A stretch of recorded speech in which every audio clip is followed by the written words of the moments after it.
Every Buddhist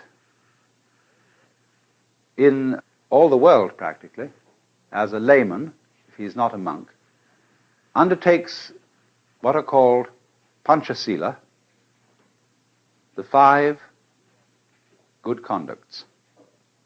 Sila, S-I-L-A, is sometimes translated precept. But it's not a precept because it's not a commandment.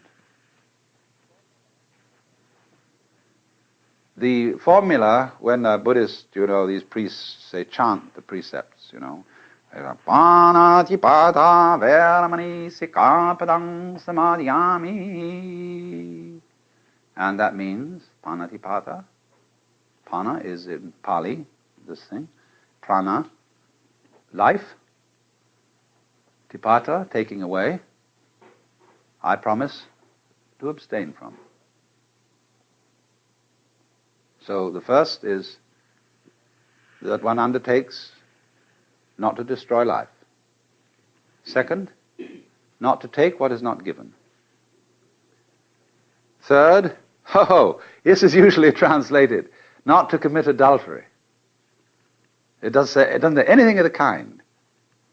In Sanskrit, kamesu mityahara, veramani sikapadam samadhyami. Kamesu mityahara means I undertake the precept to abstain from exploiting my passions. Buddhism has no doctrine about adultery. You may have as many wives as you like. But the point is this.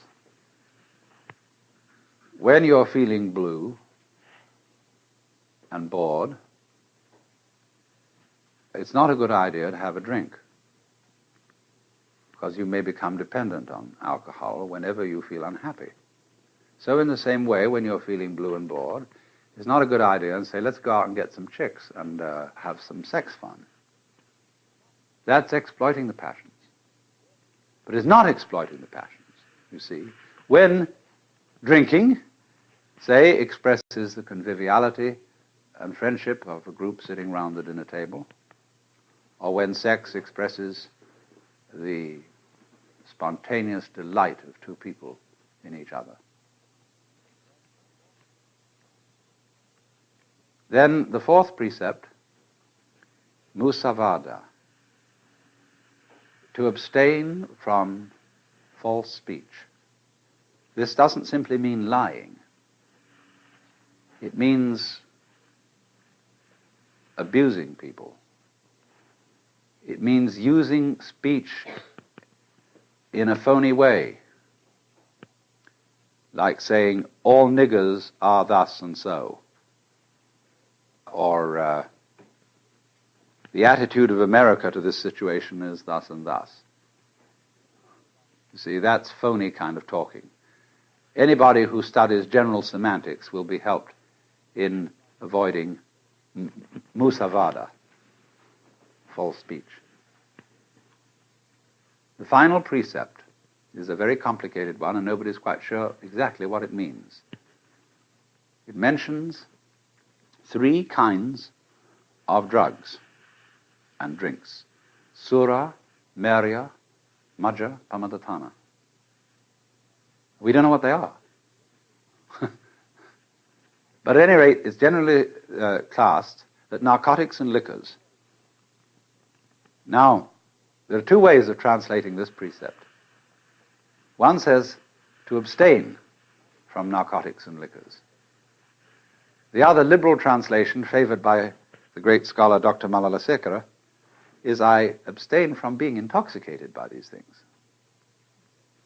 So if you drink and don't get intoxicated, it's okay. You see? You don't have to be a teetotaler to be a Buddhist. This is especially true in Japan and China. My goodness, how they throw it down.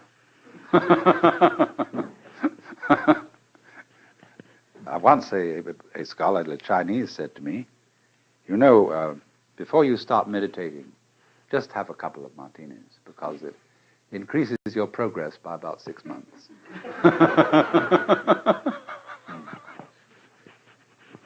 Well,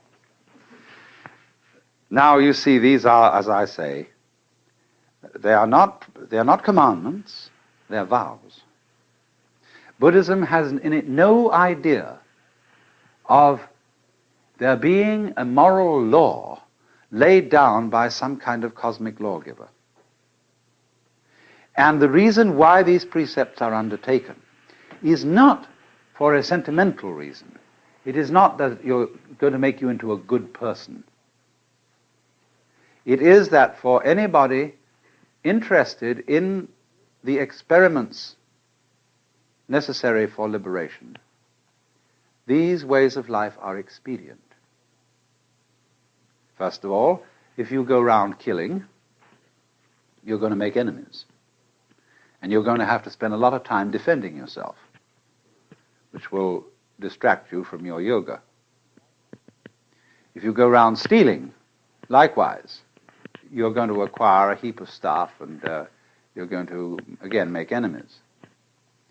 If you exploit your passions, you're going to get a big thrill, but it doesn't last. When you begin to get older, you realize, well, that was fun while we had it, but I haven't really learned very much from it. And now what? Same with speech. Nothing is more confusing to the mind than taking words too seriously. We've seen so many examples of that. And finally, to get intoxicated or narcotized. A narcotic is anything like alcohol or opium, which makes you sleepy.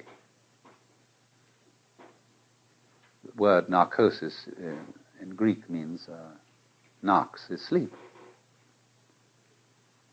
So if you want to pass your life seeing things through a dim haze, this is not exactly awakening. So then, that's so much for the conduct side of Buddhism.